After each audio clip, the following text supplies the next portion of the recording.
Welcome to Safety FM, where we talk about safety that's truly inspired by you. Hello and welcome to Safety FM. This is Jay Allen. This episode of the broadcast and the podcast is brought to you by Safety Focus Moment. They are consultants that will help you get to the safety culture that you've been looking for. For more information, go to safetyfocusmoment.com. And on the line right now, we have Steve Sisson. He is a director of safety and has been a director of safety for multiple companies. And he's agreed today to come on to the show, and we're going to torture him a little bit. And I will bring this up right away and wanted to make reference to it. Steve Sisson has been my boss in a previous arrangement that we had. And I have to tell you, he has had one of the largest impacts in my safety career. When I look at a lot of the things that I have done career-wise, I really do owe it to Mr. Sisson in regards of the knowledge base that he was able to give to me and really gearing me into the direction that has become my career as of late. First off, I wanted to say thank you for that and really wanted to make sure that people are aware on how big of an impact you've had on me. So number one, welcome to the show. Well, thank you, Jay.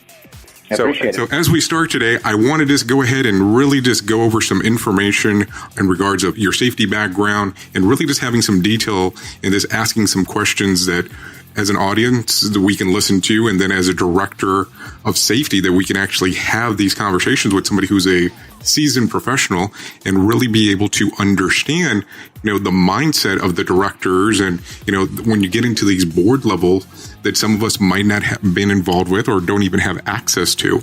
As we go, I'm just going to torture you with some questions and you go ahead and let me know what, to your best of ability, what we can do with them. So the first question that I have for you, what caused you to want to be involved in the safety industry in the first place? Well, I started safety, it makes me sound old, but probably 25 years ago. And it was really by accident. I was a warehouse manager and was tasked with making sure all OSHA standards were up to speed and all of our training was done. So that was kind of my first introduction to safety. And at that point, it really it kind of resonated with me a bit because I really enjoy making sure that my employees were safe every day.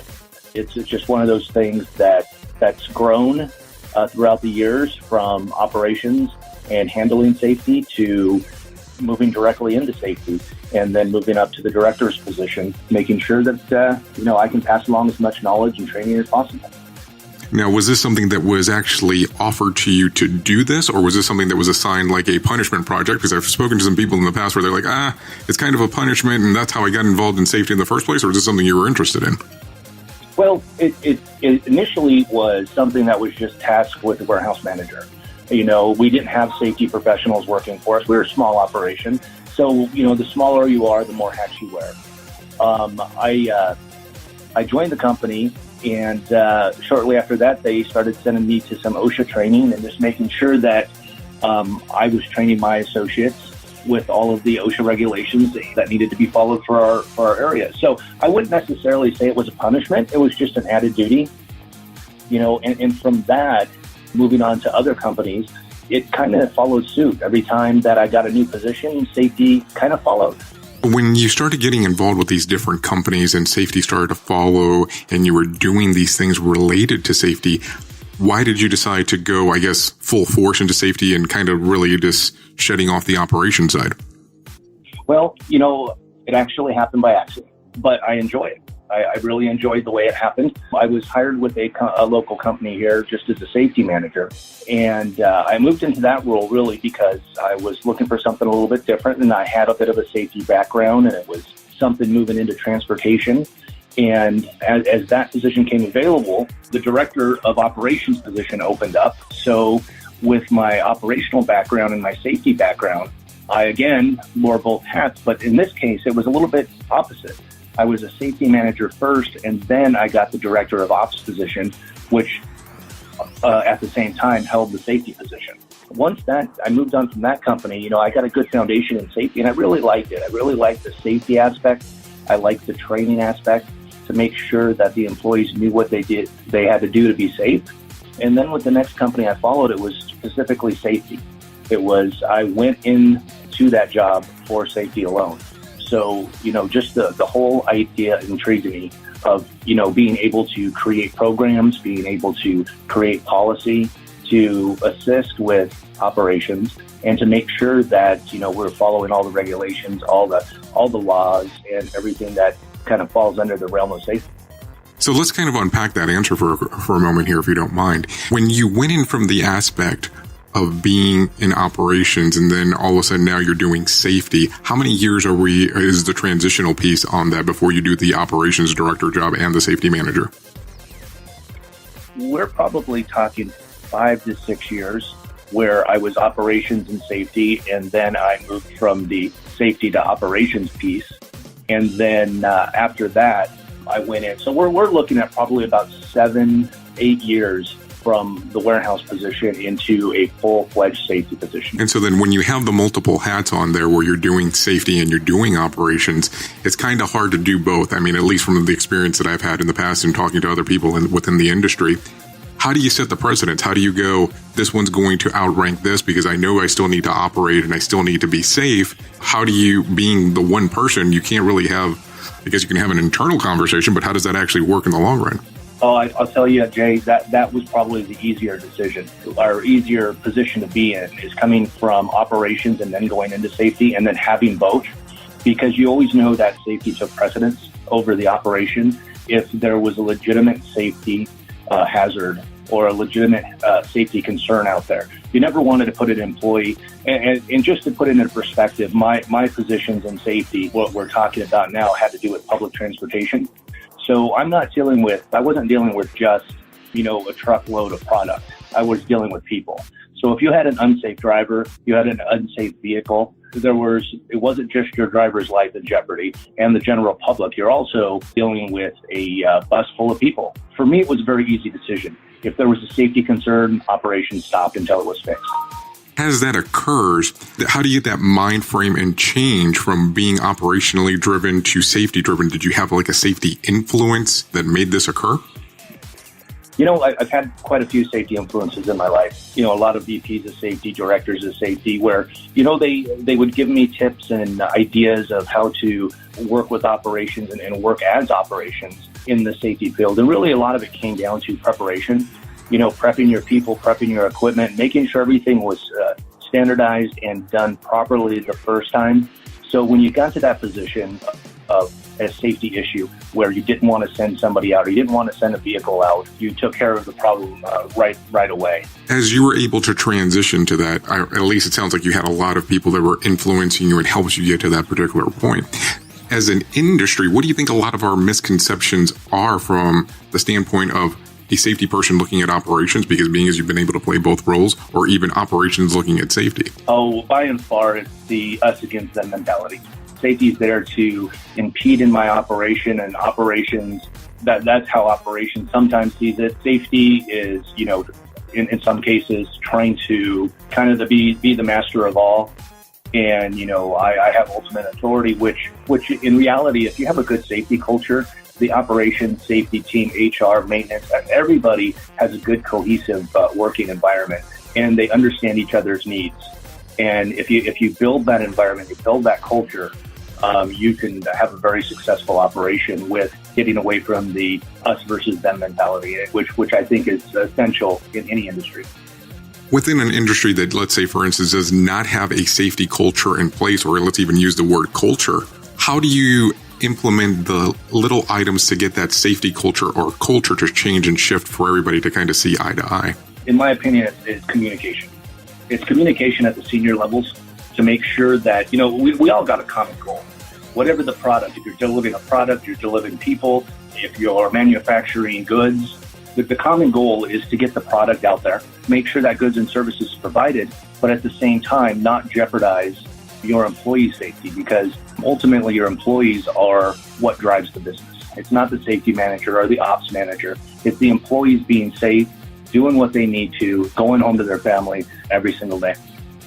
Well, I was recently speaking to someone and they referenced that we need to start looking at safety more as a value opposed to a safety first communication or referencing safety management systems or referencing safety culture. And it just needs to be all combined into one. Do you look at that or looking at safety as a value, as something that can be incorporated within a company? Absolutely.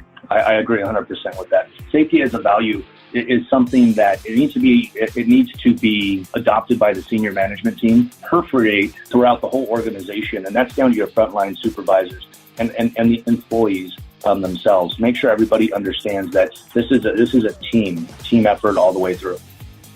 And there's a lot of references as of late in regards of these two different concepts that a lot of people like to talk about related to safety. They use the concept of behavior-based safety, and then they talk about this other one called human organizational performance. Do you believe in one concept over another? No, I think it's an intermix between the two. I really do. I think you need to take all the tools that are out there in the safety field and try, I'm not saying find a way to make them work, but find a way, find the method that works in your organization. And it can be done both ways, I believe. How would somebody who has no safety experience or has a culture within their company that has nothing related to safety, how would you incorporate these programs of behavior-based safety or human organizational performance? Well, the easiest one, in my opinion, is the behavioral-based safety, because it's a lot more observable. It's something that you're actively doing. I mean, they both are, but in this case, you're observing the behaviors that are being displayed by your employees, and you're making the corrections as you see them. And, there's a lot that goes into that. There's the observation itself. There's the coaching, the training, in some cases, the discipline, if necessary. But the behavioral base is really trying to identify where your risks are based on your observations, and how you address those is extremely important. If you were going to give an answer or definition to the word safety, what would your definition be? The most simplest one I've ever heard is freedom from risk. If their risk doesn't exist, you're generally safe. Now, can you remove every risk imaginable? No. So there's got to be that level of acceptable risk on our day-to-day activities. Now that's to include being at work and being at home. Every day we take risks, but we do that mental judgment, and we do it thousands of times a day on risk versus reward, or is this an acceptable risk to me? And we'll be back with our interview with Steve Sisson here on Safety FM. Join the fun on social media and find us on Facebook at Safety FM.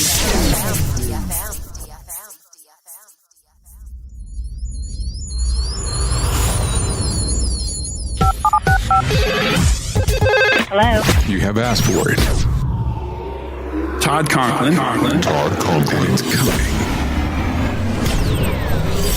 The interview with Todd Conklin from the Pre-Accident Investigation Podcast.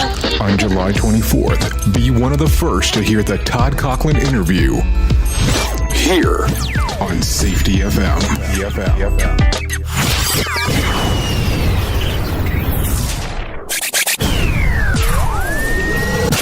Most of us like to be out in the sun. That's why sunscreen and other safety measures are key to protecting your skin from aging and cancer. The FDA recommends using a sunscreen with an SPF of 15 or higher. Also, look for broad spectrum on the label. That means both harmful ultraviolet A and B rays are blocked. Remember, SPF plus broad spectrum equal healthy fun in the sun. Visit www.fda.gov/sunscreen for more information. A message from the U.S. Food and Drug Administration. Insights into your safety culture with Dr. Tim Ludwig on Safety FM. Jay Allen on Safety FM. And we are back here with Steve Sisson on Safety FM.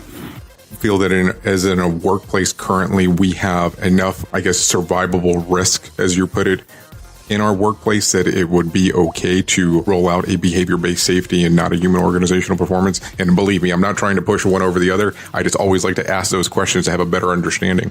I think it depends on the industry, and it depends on where you're currently in your safety journey within that industry. I think there's a lot that can be said about both. So I think ideally, yes, you can push behavioral-based safety. I tend to lean that way a little bit, because it's more, I don't want to say it's more personable, but you get to work one-on-one with the employees a little bit closer.